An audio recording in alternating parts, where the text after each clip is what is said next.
सत्ता में काबिज होने के लिए नेता पश्चिम से लेकर पूर्व तक दौरा कर रहे हैं और वोटर्स को लुभाने के लिए हर संभव प्रयास कर रहे हैं। रालोद की ओर से यूपी में 2022 विधानसभा चुनाव के मद्देनजर घोषणा पत्र जारी किया गया, जिसके जरिए किसान से लेकर युवा तक हर एक तबके को साधने की कोशिश की गई। रालोद ने अपने घोषणा पत्र में दावा किया है कि 1 करोड़ युवाओं को नौकरियां दी जाएगी, किसानों को आलू का 1.5 गुना दाम मिलेगा, गन्ना किसानों को 1.5 गुना दाम मिलेगा और 14 दिन में भुगतान भी सुनिश्चित किया जाएगा। किसानों को 12,000 रुपये सम्मान और लघु किसानों को 15,000 रुपये सम्मान राशि दी जाएगी। नए कृषि कानूनों के विरुद्ध विधानसभा में प्रस्ताव भी पारित किया जाएगा। पूर्वांचल, बुंदेलखंड और पश्चिमी उत्तर प्रदेश में हाईकोर्ट बेंच बनाई जाएगी। शहीदों का होगा मान, 1 करोड़ देंगे सम्मान जैसी 22 घोषणाएं शामिल है। हमने जो किसानों के लिए, नौजवानों के लिए व्यापार को हम कैसे बढ़ा सकते हैं, जो औद्योगिकीकरण की जरूरत है, जो इंडस्ट्रियलाइजेशन की जरूरत है, जो हमें नई क्रांति लानी है, जिस माध्यम से रोजगार का सृजन हो सकता है, उस विषय को भी हमने लिया। पर्यावरण के विषय को लिया, महिला सशक्तिकरण, खेल की नीति क्या होनी चाहिए कि हमारे खिलाड़ी पदक जीते। आज क्या होता है कि खिलाड़ी यूपी का है, लेकिन ना उसके कोई ट्रेनिंग की व्यवस्था, ना उसे कोच, ना उसे खेलने के लिए जमीन या स्टेडियम मिल पाता, ना प्रतियोगिताएं होती, और वो खिलाड़ी अल्टीमेटली जाके पंजाब की टीम से या हरियाणा की टीम से जाके खेलता है। और हो सकता है वहीं जाके बस भी जाते हैं, वहीं जाके उनको मेडल मिलते हैं, वहां की सरकारें उनको नौकरी भी दे देती हैं। इस व्यवस्था को बदलने की जरूरत है। युवा प्रतिभाओं को मंच देने की आवश्यकता है। और कई बात हमने पिछले 1 महीने से जो आशीर्वाद पद कार्यक्रम हो रहा था विभिन्न जनपदों में, मैंने हर सभा में एक नई बात कही भी है, कई सभाओं में वो बातें दोहराई भी हैं कि लोगों के मन में वो बात दिल में दर्ज हो, लोगों को पता लग पाए कि हमारे 2022 के 22 संकल्प क्या हैं। एक बड़ा मुद्दा जो हमने छेड़ा है, 1 करोड़ नौकरी उत्तर प्रदेश के नौजवानों को हम देंगे। मैं जानता हूं कि ये आंकड़ा इतना बड़ा है, मैंने जहां जहां बोला 1 करोड़, कुछ तो नौजवान मुस्कुरा रहे थे और कुछ के हाथ एकदम उठ गए, कुछ तो कूदने लगे और बुजुर्ग भी बहुत उत्साहित हुए। कुछ लोगों के मन में शंका होगी कि 1 करोड़ कैसे होगा, जरूर उठी होगी। मैं आपको बताना चाहता हूं कि 2017 में जब योगी जी ने शपथ ली थी, मुख्यमंत्री बन गए थे, उसके बाद उन्होंने बयान जारी किया था विश्व कौशल दिवस के अवसर पर कि 5 साल में हम 70 लाख नौकरी देंगे। नहीं दी गई। 5 साल पूरे हो गए और आज पूरे देश में योगी जी होर्डिंग लगा रहे हैं, कह रहे हैं हमने 4 लाख नौकरी दी। मान रहे हैं कि हमने सिर्फ मात्र 4 लाख नौकरी दी। ऐसे में मैं जानता हूं कि लोग कहेंगे कि 1 करोड़ कैसे पूरा हो। मैं समझता हूं कि अगर सरकार कृषि आधारित उद्योग को बढ़ावा देगी, स्वरोजगार के जो लोग खुद प्रयास करते हैं, उनके आगे की जो कांटे बिछाए जाते हैं सरकारी तंत्र के द्वारा, अगर उन कांटों को हम हटा दें, अगर भ्रष्टाचार के खिलाफ हम एक बड़ा अभियान छेड़ें, प्रदेश की कानून व्यवस्था सुधार दें, 5 साल में प्रदेश के 3-4% लोगों को रोजगार देना, 1 करोड़ तो आपको बड़ा लगता है, प्रतिशत तौर पे प्रदेश की आबादी का हिस्सा कितना है? 3 या 4% है। अगर आप 5 साल में 4% लोगों को भी नौकरी नहीं दे सकते, जो लोग कह रहे हैं कि असंभव है, अगर इस असंभव को हमने संभव नहीं बनाया तो प्रदेश का नौजवान यूं ही सड़क पर भटकता रहेगा।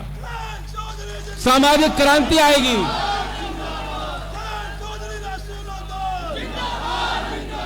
लानत है ऐसी सरकारों पर जो 5 साल में 3% लोगों को रोजगार ना दे पाए।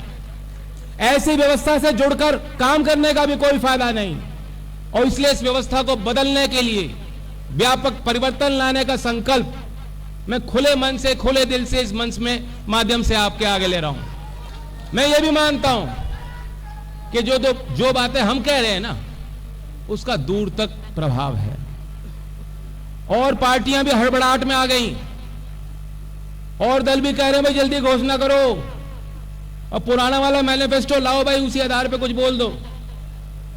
उन्होंने अब तक किसी से पूछा नहीं था क्या चाहते हो, लेकिन हड़बड़ाहट में आप देखोगे एक के बाद एक अब घोषणा होंगी। हमें इससे कोई गुरेज नहीं। हमने कहा कि हम जो चीज देंगे हम स्वागत करते हैं। भाजपा की सरकार राज्य में है, भाजपा की सरकार केंद्र में है। हमने किसानों को कहा कि 6,000 मिलता, हम 12,000 देंगे, 15,000 देंगे। मोदी जी तय कर ले 23 दिसंबर में 15 का 20 कर दें, सबसे पहले मैं ताली बजाऊंगा। बिजली महंगी है, बिजली बहुत महंगी है।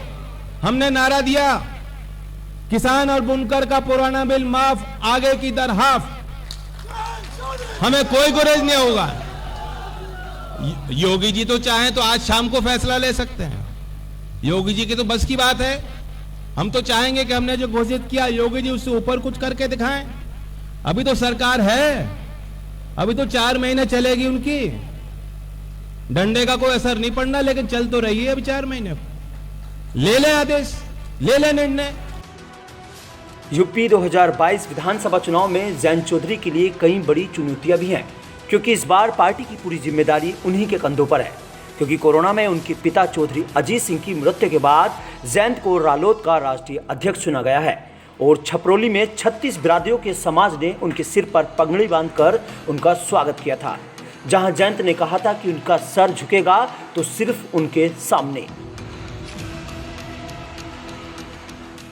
मैं चाहता हूं कि जो लड़ाई हमें लड़नी है, अब तो छेड़ दी हमने लड़ाई। छपरौली में जब मुझे पगड़ी सौंपी गई, आज आपने मुझे पगड़ी पहनाई, मैंने यही बात की थी कि मेरे लिए ये जीवन भर का सबसे बड़ा सम्मान हो सकता है। मर जाऊंगा लेकिन आपके इस लड़ाई में कभी झुकूंगा नहीं और हटूंगा नहीं।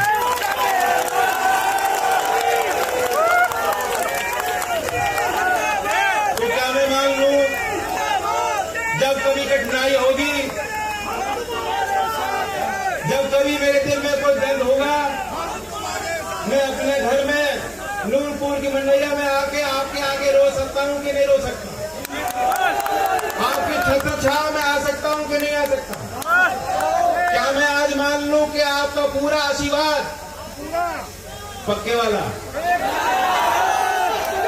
हमेशा रहेगा साहब?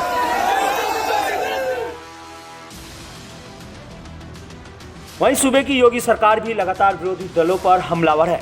शनिवार को यूपी के बीजेपी प्रदेश अध्यक्ष स्वतंत्र देव सिंह ने ट्वीट करते हुए कहा है कि यदि आप हत्या, लूटपाट, डकैती और अपहरण करने में माहिर हैं तो आप समाजवादी पार्टी से अपना टिकट पक्का मानिए। और इस बार सपा रालोद के साथ गठबंधन भी है। ऐसे में जयंत के लिए मुश्किलें भी हैं। हालांकि किसान आंदोलन के सहारे जयंत फिर भी सत्ता में काबिज होना चाहते हैं, क्योंकि अभी तक हुई जन आशीर्वाद यात्राओं में वो लगातार बीजेपी पर हमलावर रहे। उनके हर एक भाषण में किसान और युवाओं को शामिल किया गया। उन्होंने अपने घोषणा पत्र में भी कहा है कि 1 करोड़ युवाओं को रोजगार और किसानों को 12,000 वार्षिक सम्मान दिया जाएगा। आइए आपको बताते हैं कि पश्चिम यूपी में कैसे बदल सकती है सरकार। बता दें कि पश्चिम यूपी में तकरीबन 136 विधानसभा सीटें आती हैं और साल 2017 के विधानसभा चुनाव में बीजेपी को 103 सीटों पर जीत मिली थी, जिसकी असली वजह थी साल 2013 के हिंदू मुस्लिम हिंसा, जिसका सीधा फायदा 2014 के लोकसभा चुनाव और 2017 के विधानसभा चुनाव में बीजेपी को मिला था। गौरतलब हो कि यूपी में जाटों की आबादी तकरीबन 5 से 6% है और पश्चिमी यूपी में जाटलैंड के नाम से भी जाना जाता है, क्योंकि पश्चिमी यूपी में तकरीबन 17% आबादी जाटों की है और 18% आबादी मुस्लिमों की है, जिनको रालोद का परंपरागत वोट भी माना जाता है। लेकिन 2013 हिंसा के बाद इसका सीधा फायदा बीजेपी को मिला था और इस बार चल रहे किसान आंदोलन, बेरोजगारी, बढ़ती महंगाई और कानून व्यवस्था जैसे मुद्दों को हवा लगाकर जयंत सत्ता में काबिज होना चाहते हैं, जिसके चलते रालोद अध्यक्ष लगातार वोटर्स को साधने में कोई कसर नहीं छोड़ रहे हैं। लेकिन अब ये तो 2022 में ही तय हो पाएगा कि क्या वाकई जयंत की ये सभाएं कितना रंग लाएगी। Bureau report, news desk, Shamli.